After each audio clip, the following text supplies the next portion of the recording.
إلياس عبد الجواد والسيد عبد الحميد الغريبي. كذلك المشرفين على الدراسة اللي باش نحكيو عليها هم السادة رضا عبعاب والسيد السيد علي عبعاب والسيد رضا عباس. Soyez la bienvenue à tout le monde. Monsieur Peter Kraus et les autres experts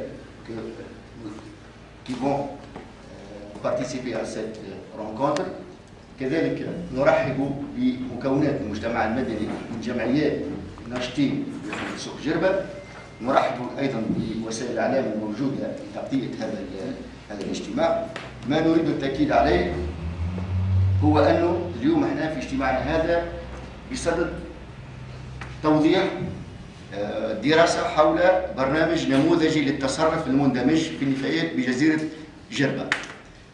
اليوم حضور المكونات المجتمع المدني والساده اليوم هي من اجل الانصات، من اجل تكريس المقاربه التشاركيه، مشاركه المجتمع المدني، مشاركه جميع الفاعلين لطرح الاشكاليات، لطرح التصورات، لطرح التساؤلات، لطرح الحلول، وبايجاز كل ما يمكن ان نقدمه من حلول حول التصرف في النفايات في جربة. يجب ان يكون قرار جماعي نتخذه احنا ومعنا الساده ليزيكسبير، الساده الخبراء اللي باش يعاونونا بتجاربهم وتصوراتهم العمليه، اللي هو نحب ناكد اليوم احنا في مرحله نتاع انجاز، مرحله نتاع الحلول والتصورات اللي كنا حكينا عليها سابقا. اليوم في مرحله تفعيل كل ما وقع الحديث عنه ولا قراره ضمن دراسات متعدده، مقترحات عديده من طرف الجيزان، من طرف وزاره البيئه، من طرف بلديه حمص سوق جربة للتصرف في النفايات في جزيره جربة. صارت لقاءات عديده اساسا في الفتره الاخيره، صارت في ميدول في نفس هذا الاطار، ربما نعطيكم عليها اعلام اكثر. امر مباشره لاعطاء الكلمه للساده الخبراء باش يعطونا اكثر توضيحات واكثر معلومات حول هذه الدراسه هذه وحول هذا البرنامج النموذجي للتصرف المندمج في النفايات في جزيره جربة. Shukran, barakallahu fikum. Je vais parler en français pour les collègues aussi. Alors, merci de nous recevoir. Donc, nous sommes aujourd'hui pour un peu lancer l'étude sur la gestion intégrée des déchets sur l'île de Djerba. Je voudrais tout d'abord vous remercier, mais quand même la municipalité, bien évidemment, qui a été en quelque sorte un peu le cadre dans lequel nous avons commencé nos démarches pour aboutir à cette mise en place de cette étude. Et je voudrais aussi remercier quand même la société civile dans toute l'île et particulièrement à Msou, parce que quand même il faut rappeler que c'est grâce à notre concertation avec la société civile qu'on a pu faire aboutir ce processus qui n'était pas facile, qui était difficile compte tenu aussi de la situation difficile que vous connaissez de la décharge. Et je pense que la société civile a joué un rôle important pour déjà, je ne dis pas faire accepter, mais disons de faire aboutir l'idée que l'île a besoin d'une approche intégrée, d'une approche intercommunale, et je crois que c'est grâce à votre mobilisation tous que nous avons pu mettre en place surtout l'entente, je dirais, entre tous les acteurs pour démarrer cette étude, sachant que, bien évidemment, sous la pression de la décharge, de tous les problèmes, il y a eu aussi des démarches, d'autres démarches qui ont été initiées. Nous sommes aujourd'hui ici pour vous présenter l'équipe de consultants que le ministère de l'Environnement, et l'ANGED en particulier comme organisme sous tutelle, et la GIZ bien sûr ne fait qu'apporter son appui, mais c'est le ministère de l'Environnement qui a pris l'initiative d'engager cette équipe de consultants qui a pour mission d'élaborer ce qu'on appelle un plan ou un programme pilote, nous espérons qu'il soit pilote aussi, de gestion intégrée des déchets sur l'île de Djerba.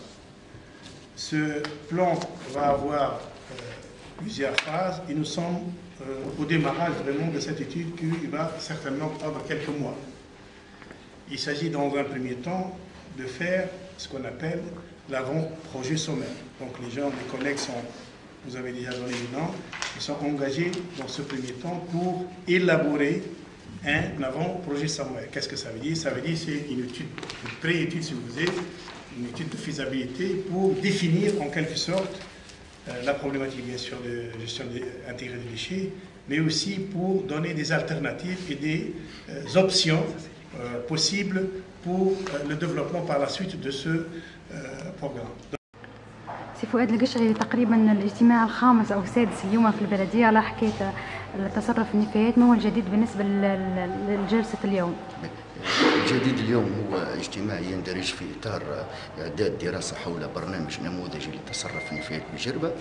نعرف أنه وقع تكليف من طرف وزارة البيئة 3 خبراء اليوم حاضرين معنا، من بينهم الخبير الأجنبي بيتر كراوس، باش يعطوا تصورات حول التصرف النفايات في جربة وتفعيل المشاريع اللي وقع الإقرار بها في جزيرة جربة.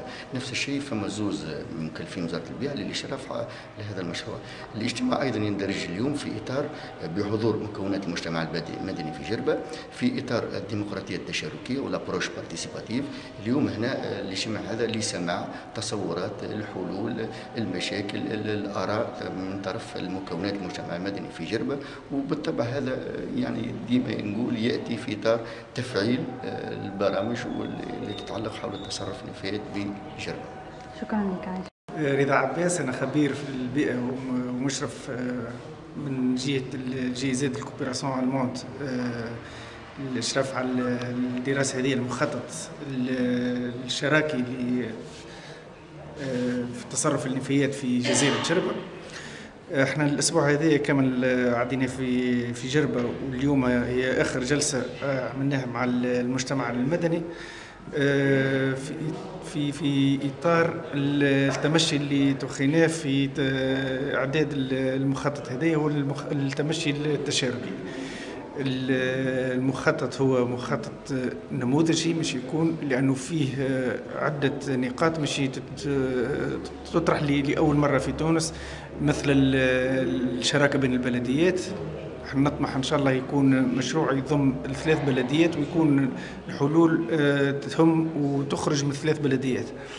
المشروع أو البرنامج أو المخطط اللي نهدفوا له كيف نموذجي فيما يخص طريقة التعامل مع النفايات.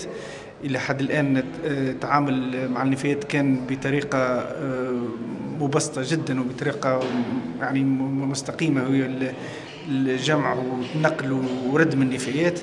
احنا نهدف ان شاء الله بدراستنا هذه اننا نوصل نحقق اكثر استدامه في التصرف النفايات، بتقليص اول شيء من كميات النفايات، ولكن بالاخص رسكلتها وتثمينها والاستفاده من المكونات نتاعها اللي ممكن تكون هي ماده اوليه لاستعمالات اخرى. في اي مرحله تقريبا وصلنا للمشروع التصرف في النفايات، او ما زلت في مرحله احنا الدراسه؟ في اول مرحله، احنا هذه اول ميسيون تخيناها، وكما قلت لك حبينا نكون التمشي تشاركي. اليوم هي 3 جلسة عملناها مع المجتمع المدني. عملنا جلسة في ميدون، عملنا جلسة في أجيم، واليوم 3 جلسة في حومة السوق. وإن شاء الله بعد أسبوعين، يعني الأسبوع الجاي اللي بعده، باش ننظم ورشة عمل، ورشة تفكير مع كافة المتدخلين، سواء المجتمع المدني سواء البلديات بالطبع هم الطرف الأول في الشيء هذا، ولكن أيضا مع المتدخلين الآخرين مثل القطاع الخاص أو النزل أو